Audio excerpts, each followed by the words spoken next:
नमस्कार साथियों। माँ recce healing and mistake science से मैं मास्टर रेकी हीलर और हिप्नोथेरेपिस्ट शशि लखेरा आपका अपने चैनल पर बहुत बहुत स्वागत करती हूँ।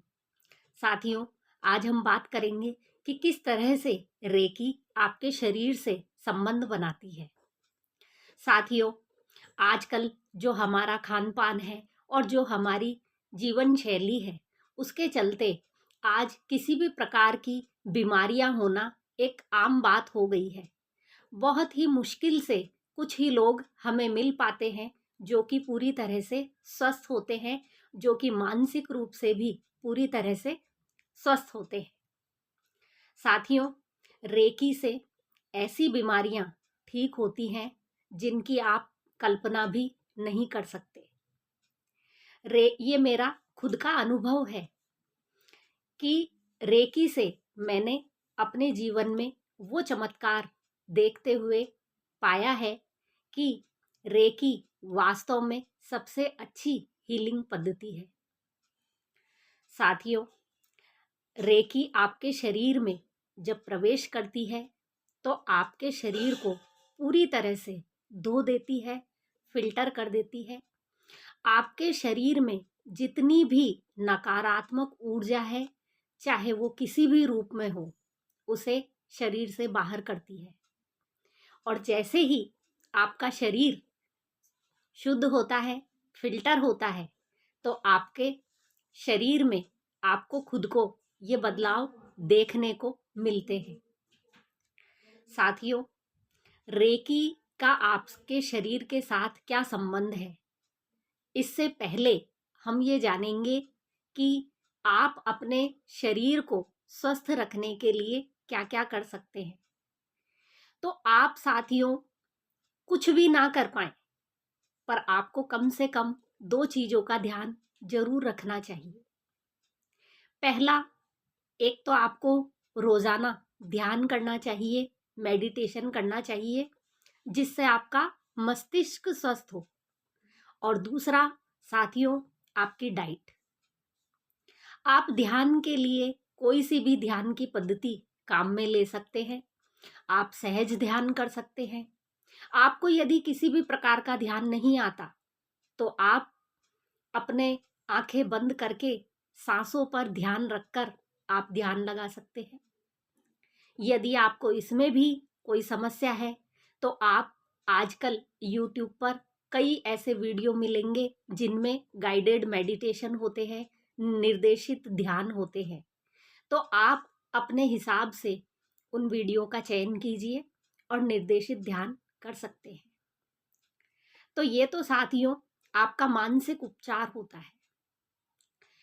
यदि आप अपने भौतिक शरीर को स्वस्थ रखना चाहते हैं तो उसके लिए आपको आपकी डाइट का विशेष रूप से ध्यान रखना चाहिए। आप ये सोचते हैं कि भरपेट खाना खाने से ही हमको ऊर्जा मिलती है, तो ये साथियों बिल्कुल सही नहीं है। आपका भोजन, आपकी जो डाइट है, उसमें दो चीजें होती है, एक तो आपका भोजन और दूसरा पानी। आपको कोशिश करनी चाहिए कि पानी आप हमेशा एल्कलाइन पानी ही काम में लें। एल्कलाइन पानी होता है साथियों जिस पानी की पीएच 7 से थोड़ी सी अधिक होती है। तो हल्का सा जो क्षारीय पानी होता है, ये आपकी बॉडी के लिए बिल्कुल उपयुक्त होता है। ऐसा भोजन जो एल्कलाइन है, जो क्षारीय है, वो भी आपके शरीर को बहुत फायदा करता है। जब आप क्षारीय पानी पीते हैं और क्षारीय भोजन करते हैं तो उससे आपके शरीर की पीएच क्षारीय हो जाती है। यदि आपके शरीर की पीएच हल्की क्षारीय है तो इसमें कोई भी बीमारी टिक नहीं पाती, चाहे वो किसी भी रूप में हो। बीमारी को पनपने के लिए आपके शरीर की जो पीएच है वो अम्लीय होनी चाहिए। आज जो हमारा खान पान होता है उससे हम अपने शरीर की पीएच को अम्लीय बना लेते हैं और उसके कारण हमारे शरीर में कई सारी बीमारियों का बसेरा हो जाता है। साथियों, एल्कलाइन पानी आप घर में भी बना सकते हैं, और जो लोग ग्रैंड मास्टर हैं वो एल्कलाइन पानी रेकी से चार्ज करके भी बना सकते हैं। साथियों, लिक्विड में अगर बात की जाए, जितने भी फलों के रस होते हैं ये सब क्षारीय होते हैं। आप जब इनको पीते हैं तो ये आपके शरीर को बहुत ज़्यादा लाभ करते हैं। यदि आप किसी भी प्रकार के कोल्ड ड्रिंक का सेवन करते हैं तो साथियों, जो कोल्ड ड्रिंक होते हैं उसमें कार्बन डाइऑक्साइड गैस होती है, जो अम्लीय प्रकृति की गैस होती है। ये जब कोल्ड ड्रिंक आप पीते हैं तो आपके शरीर की पीएच अम्लीय होने लगती है।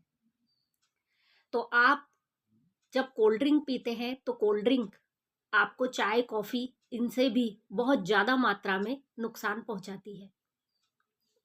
अब हम बात करते हैं भोजन की। तो ऐसा भोजन जो अग्नि पर से गुजर जाता है वो अम्लीय हो जाता है। आपको चाहिए कि आप अपना भोजन ऐसा ले जो अग्नि पर से गुजर के नहीं आया हो, अर्थात प्राकृतिक रूप में हो।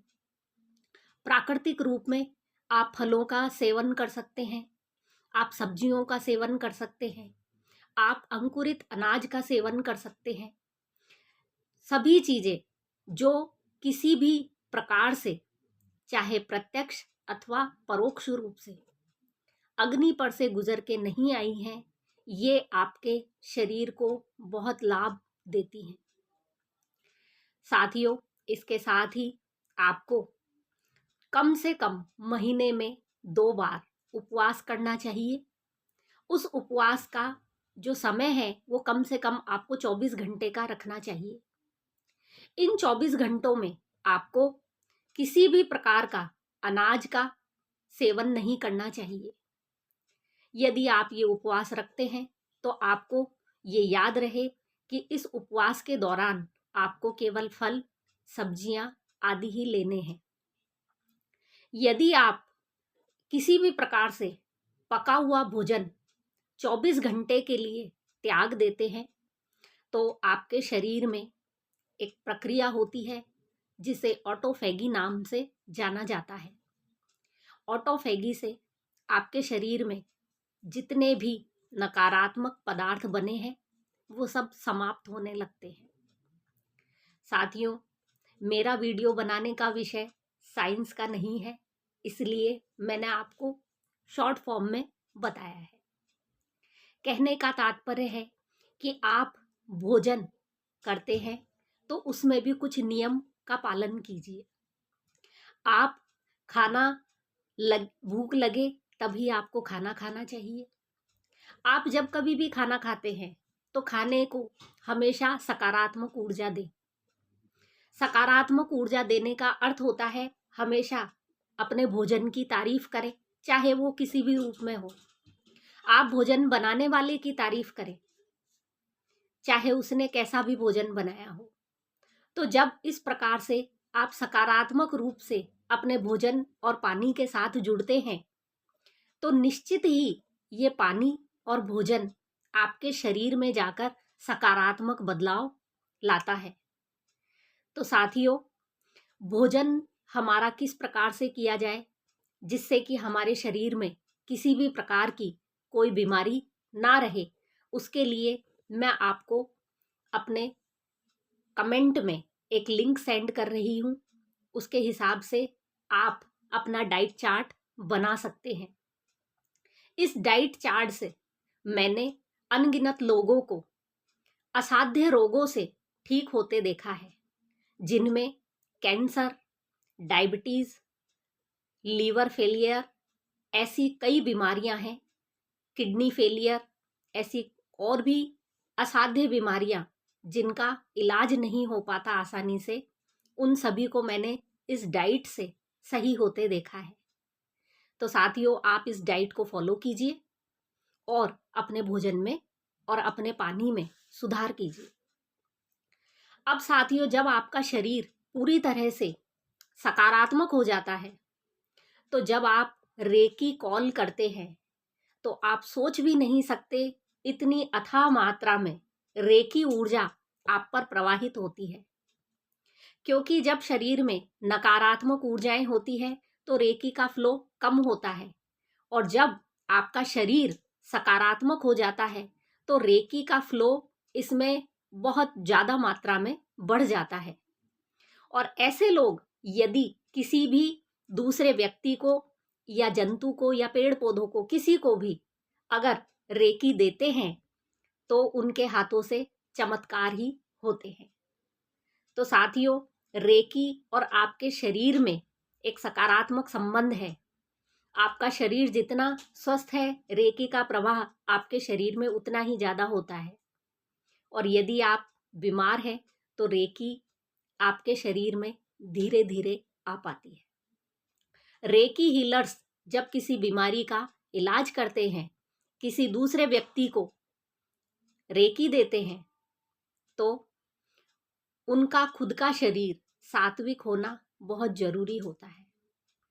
साथियों, रेकी एक साधना है। इस साधना में आपको अपना पूरा जीवन समर्पित करना होता है।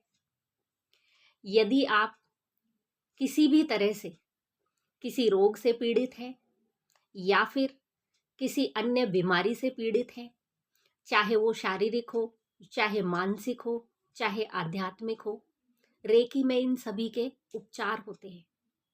रेकी के जितने लाभ गिनाए जाएं उतने कम होते हैं। इसलिए आपको कम से कम रेकी का एक लेवल तो जरूर ही सीखना चाहिए।